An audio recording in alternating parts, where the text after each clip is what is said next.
사람은 누구나 존중받고 싶어 합니다. 나이가 들수록 그 욕구는 줄어들기보다는 오히려 더 커지기도 합니다. 젊은 시절 열심히 일하고 가족을 위해 헌신하고 크고 작은 성취를 이루었을 때 그 모든 것을 인정받고 싶다는 마음은 자연스러운 감정이죠. 하지만 아이러니하게도 그 인정 욕구를 잘못된 방식으로 표현하면 오히려 외로움만 남습니다. 특히 노년기에 접어든 후 자식도 어느덧 독립하고 직장도 퇴직하고 사회적 지위도 사라졌을 때 사람들은 무엇으로 자신의 가치를 증명해야 할지 혼란을 겪게 됩니다. 이때 자주 나오는 행동이 바로 자랑입니다. 내가 왕년에 말이야. 우리 아들은 대기업 다녀. 그거? 나 옛날에 다 해봤지. 이런 말들은 처음엔 유쾌하게 들릴 수도 있습니다. 그러나 자주 반복되거나 타인의 상황을 고려하지 않고 꺼내진다면 듣는 이에게는 피로감과 거리감만 안겨주게 되죠. 오늘은 잘난 척 자랑한 순간 인생이 무너졌다는 말이 절대 과장이 아님을 함께 살펴보려 합니다. 혹시 이 영상을 보고 계신 분들 중에도 그런 적 있었지 하고 떠오르는 기억이 있으시다면 마음 편히 돌아보시면 좋겠습니다. 그리고 영상이 괜찮으셨다면 좋아요와 구독 그리고 댓글로 여러분의 경험도 함께 나눠주세요. 여러분의 이야기 하나하나가 또 다른 누군가에겐 큰 위로와 힌트가 될 수 있습니다. 그럼 본격적으로 이야기 시작해 보겠습니다. 우리 모두 살아오면서 한 번쯤은 이런 말을 들어본 적이 있을 겁니다. 나이 들면 괜히 자랑만 하죠. 어르신들이 왜 이렇게 얘기를 반복하시는 걸까? 겉으로 보면 단순한 습관 같지만 그 이면에는 꽤 깊은 심리적 배경이 있습니다. 사람은 누구나 존재의 가치를 인정받고 싶어 합니다. 젊을 때는 성과나 외모, 지위, 연애나 사회적 활동으로 인정받을 수 있는 기회가 많습니다.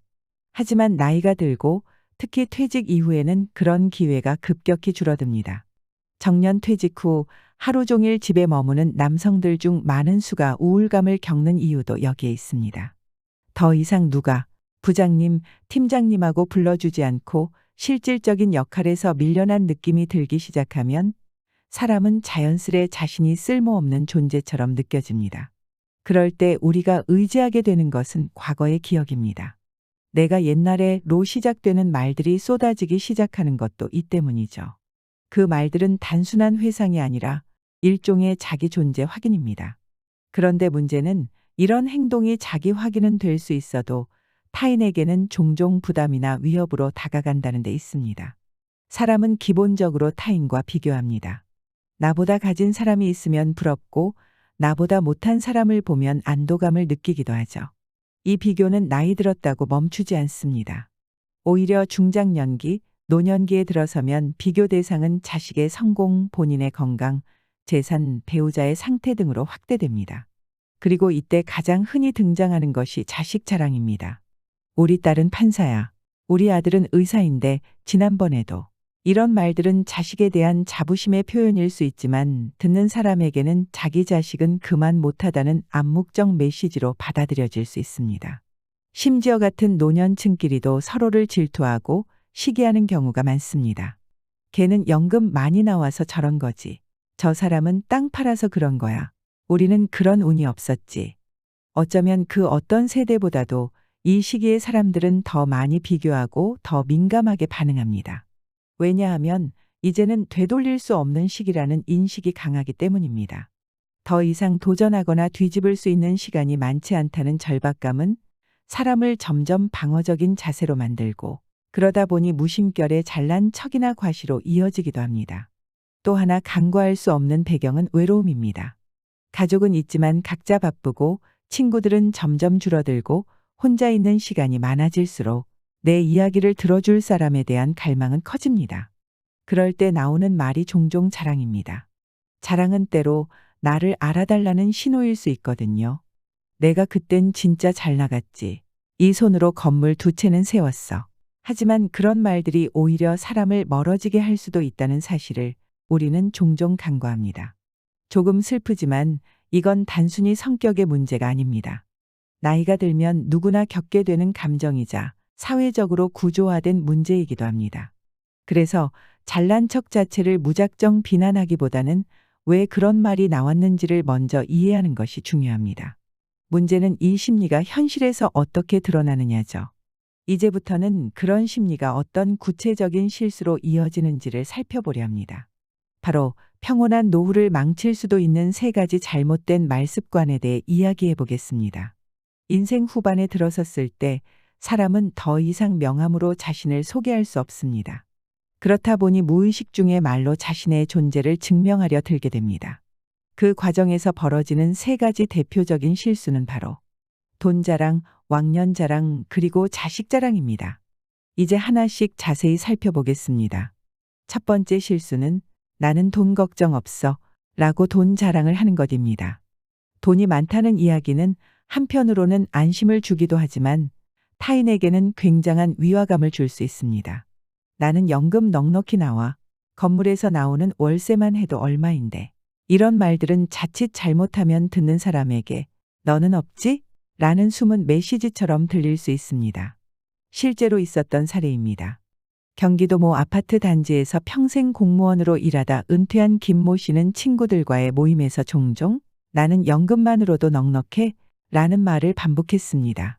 처음엔 모두가 웃으며 넘겼지만 모임이 반복될수록 일부 친구들이 빠지기 시작했고 결국에는 그 양반은 꼭 뭘 자랑해야 속이 시원하대 라는 말이 돌게 됐습니다. 이후 김 씨는 외로움을 토로하며 왜 아무도 내 전화를 안 받지? 라는 말을 남겼다고 하죠. 논어에도 이런 말이 나옵니다. 자기 자랑은 자기를 낮추는 가장 빠른 길이다. 겸손이야말로 오래된 관계를 지키는 가장 깊은 지혜입니다. 두 번째 실수는 내가 왕년의 말이지 라고 왕년 자랑을 하는 것입니다. 누구나 자신의 전성기 시절 이야기를 하고 싶습니다. 특히 노년에는 그 왕년의 이야기가 유일한 자산처럼 느껴지기도 하죠. 하지만 그 자랑이 반복되면 타인에게는 시계가 멈춘 사람처럼 보일 수도 있습니다.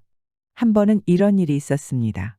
퇴직 후 동호회에 들어간 박 씨는 새로운 사람을 만날 때마다 내가 예전에는 큰 회사를 운영했지라며 자기 소개를 했습니다. 문제는 이 이야기가 10년 넘게 반복되고 있었다는 점입니다. 처음엔 모두가 존경했지만 시간이 지나면서 사람들은 그를 피하게 됐고 심지어 지금은 뭐 하시냐는 질문에는 제대로 답하지 못하면서 더욱 초라해졌다고 합니다.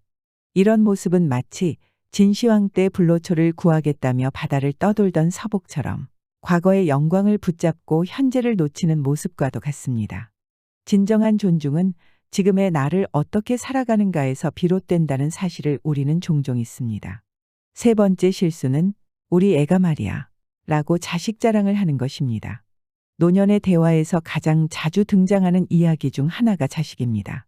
자식의 성공은 부모에게 가장 큰 자랑이자 위안이죠.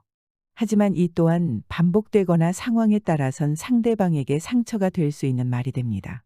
서울의 한 실버 커뮤니티에서는 자식 자랑 때문에 결국 친목 모임이 해체된 사례가 있습니다. 한 회원이 늘 우리 아들은 외국계 기업 다녀서 보너스가 어마어마하다는 말을 반복하자 자식이 아직 취직하지 못한 다른 회원이 불편함을 느끼고 결국 그 갈등이 커졌던 것이죠. 문제는 자식의 성취가 곧 부모의 가치로 간주되며 본인도 모르게 타인을 무시하는 뉘앙스를 풍긴다는 데 있습니다. 게다가 이런 자랑은 타인의 자식과 비교를 부추기고 은근한 경쟁심을 자극합니다. 프란치스코 교황은 이렇게 말했습니다. 진정한 위대함은 자녀의 성공을 자랑하는 것이 아니라 그 자녀를 사랑으로 키운 부모의 삶 속에 있다. 자식의 성취를 자랑하기보다는 그 아이가 얼마나 따뜻한 사람인지 가족에게 얼마나 배려심이 있는지를 이야기하는 편이 훨씬 더 품격 있는 대화가 됩니다. 이처럼 돈 자랑, 왕년 자랑, 자식 자랑은 처음엔 아무렇지 않게 들릴 수 있지만 그 반복과 무의식적 우월감이 결국은 사람을 멀어지게 하고 외로움을 키우는 원인이 됩니다. 자랑은 결국 듣는 이의 마음을 얻기보다는 잃게 만드는 도구가 되기 쉽습니다. 이제 우리는 이 문제들이 현실에서 어떤 결과를 초래하는지를 조금 더 들여다볼 차례입니다. 지금 이 순간에도 누군가는 자랑 때문에 고립되고 있을 수 있습니다. 그 현실 속으로 함께 가보시죠. 말이라는 건 결국 관계를 맺기 위한 도구입니다. 하지만 그 말이 반복적으로 자랑이 되면 어느 순간부터는 관계를 연결하는 도구가 아니라 벽이 됩니다. 앞서 살펴본 돈 자랑, 왕년 자랑, 자식 자랑은 결국 관계의 거리를 벌리는 말들입니다. 문제는 이것이 단지 주변 사람들과의 거리만 벌어지는 것이 아니라 자신의 고립으로 이어진다는 점이죠. 실제로 노년기 고립 문제는 단순한 감정 문제가 아닙니다. 보건복지부 조사에 따르면 65세 이상 독거노인의 약 40%가 사회적 고립감을 호소한다고 합니다. 이처럼 고립을 부르는 원인 중 하나는 대화 방식에 있습니다. 특히 공감을 유도하지 못하는 말투나 타인의 말에 관심 없는 태도는 주변 사람들과의 거리를 점점 멀어지게 만듭니다. 그리고 그 중에서도 가장 흔한 실수가 바로 자기도 모르게 자기 이야기만 하게 되는 것, 특히 끊임없이 자랑하는 것입니다. 어느 노부부의 이야기입니다. 이 부부는 매주 동네 경로당에 가는 것이 일상이었습니다. 하지만 어느 날부터 아내는 경로당 가기를 꺼리기 시작했습니다. 이유는 남편이 항상 자식 자랑을 늘어놓기 때문이었죠. 우리 아들은 차가 외제차야. 딸은 이번에 또 해외 출장 갔다더라. 이런 말들을 반복하자 다른 어르신들이 은근히 자리를 피하게 되었고 남편은 그 사실도 모른 채 점점 더 큰 소리로 자랑을 이어갔다고 합니다. 결국 그 부부는 경로당 활동을 그만두게 되었고 아내는 그냥 조용히 있었으면 좋겠는데 라는 말을 남겼다고 하죠. 여기서 주목할 점은 말을 많이 한 사람이 외로워졌다는 사실입니다. 즉, 말이 많다고 외로움이 사라지는 것이 아니라 오히려 공감을 받지 못한 말은 사람을 더 외롭게 만든다는 점입니다. 과학적으로도 이 문제는 설명됩니다. 하버드 대학교 심리학과의 연구에 따르면 사람은 자기 이야기를 할 때 뇌의 보상 중추가 자극되어 마치 단 음식을 먹거나 돈을 받을 때처럼 쾌감을 느낀다고 합니다. 그래서 우리는 무의식적으로 자꾸 자기 이야기를 하게 되는 것이죠. 문제는 듣는 사람은 그와 같은 쾌감을 느끼지 못한다는 것입니다. 오히려 뇌는 자랑을 공격으로 인식하는 경향이 있다는 연구도 있습니다. 상대가 나보다 우위에 있다고 느껴지는 말을 반복적으로 들을 경우 방어 본능이 작동하면서 관계를 피하거나 부정적으로 해석하게 되는 것이죠. 그래서 자랑은 대화의 주도권은 쥘 수 있지만 관계의 신뢰는 잃게 만듭니다. 노후의 외로움은 단순한 혼자 있음이 아닙니다. 그보다는 누군가에게 진심을 전해도 소통되지 않는 단절감, 그리고 내 말이 상대에게 닿지 않는 외로움이 더 크다고 합니다. 그런데 자랑은 이 단절을 더 깊게 만듭니다. 왜냐하면 상대의 상황은 고려하지 않고 나만의 성취, 나만의 성공, 나만의 자랑거리만 이야기하는 순간 그 대화는 더 이상 공감이 아니라 선언이 되기 때문입니다. 그리고 사람들은 그런 선언 앞에서 점점 말문을 닫고 거리를 두게 됩니다. 우리가 원하는 노후는 조용하고 따뜻한 관계 속에서 웃으며 살아가는 삶이지 거대한 업적을 남겨 자랑하는 삶은 아닐 겁니다. 그러니 말 한마디가, 특히 잘난 척 한마디가 그 노후의 평온을 얼마나 위협할 수 있는지를 다시 생각해 볼 필요가 있습니다. 사람 사이의 관계에서 가장 오래 가는 것은 존중과 공감입니다. 특히 나이가 들수록 말의 힘은 커지기보다 줄어들고 태도의 힘이 더 커집니다. 그러니 우리가 노후에 지켜야 할 것은 많은 말보다 올바른 말, 혹은 때로는 말하지 않는 태도일지 모릅니다. 겸손한 태도를 가지는 것은 결코 나를 낮추는 행동이 아닙니다. 오히려 진정한 자신감은 조용한 태도에서 나옵니다. 겸손한 사람에게 사람들은 오히려 더 관심을 갖고 그 사람의 진짜 이야기를 듣고 싶어 합니다. 특히 노년기에 들어서면 이 사람은 뭘 가졌는가 보다 이 사람은 어떤 자세로 살아왔는가가 더 중요해집니다. 예를 들어 자식이 좋은 직장에 다닌다는 말을 하고 싶다면 우리 애가 이번에 고맙게도 부모님 챙겨드리고 싶다고 여행을 보내주더라고요. 덕분에 잘 쉬다 왔어요. 이런 식으로 배려를 강조하는 말투로 바꿔보세요. 이러면 자식 자랑이 아니라 가족 간의 따뜻한 사랑을 공유하는 이야기가 됩니다. 대화 중 가장 중요한 기술 중 하나는 바로 질문하는 능력입니다. 누군가 이야기할 때, 아, 나는 말이야, 로 끊지 말고, 그래서 그 다음엔 어떻게 됐어? 그때 기분은 어땠어? 하고 물어보는 사람이 되세요. 질문은 상대방의 마음을 열게 만들고 나에 대한 신뢰를 쌓는 가장 쉬운 방법입니다. 그리고 자랑하고 싶은 말이 입에 맴돌 때 한 박자 쉬어보는 습관을 들이세요. 지금 이 말이 정말 이 사람에게 도움이 될까? 이 이야기가 나를 빛나게 할까? 아니면 내 인간관계를 어둡게 할까? 고대 그리스 철학자 소크라테스는 말을 하기 전 세 가지 질문을 하라고 했습니다. 이 말은 진실인가? 이 말은 친절한가? 이 말은 필요한가? 이 세 가지를 지나면 대부분의 자랑은 입 밖으로 나오지 않게 됩니다. 만약 정말 자랑하고 싶은 일이 있다면 그 성취를 주변과 나누는 방법을 고민해 보세요. 연금이 많으신가요? 경로당에 한번 간식이라도 사보세요. 자식이 잘 됐나요? 고마운 이웃에게 작은 선물이라도 돌려보세요. 왕년에 큰 회사를 하셨다고요? 그 경험을 젊은 세대와 나누어 조언이라는 이름으로 풀어보세요. 자랑은 입으로 하면 벽을 만들고 행동으로 하면 다리를 놓습니다. 그 다리가 바로 사람 사이의 온기를 이어주는 통로가 되는 거죠. 오늘은 잘난 척 자랑한 순간 인생이 무너졌다라는 주제로 누구나 겪을 수 있는 말실수와 그로 인한 관계의 고립, 그리고 그 해결 방안까지 함께 살펴보았습니다. 사람은 나이가 들수록 더 따뜻한 관계, 더 깊은 존중, 더 고요한 평화를 원합니다. 그러나 그 바람과는 다르게 우리는 때로 자랑이라는 이름의 말로 사람을 밀어내고 과거의 그림자에 머무르며 현재의 관계를 놓쳐버리기도 합니다.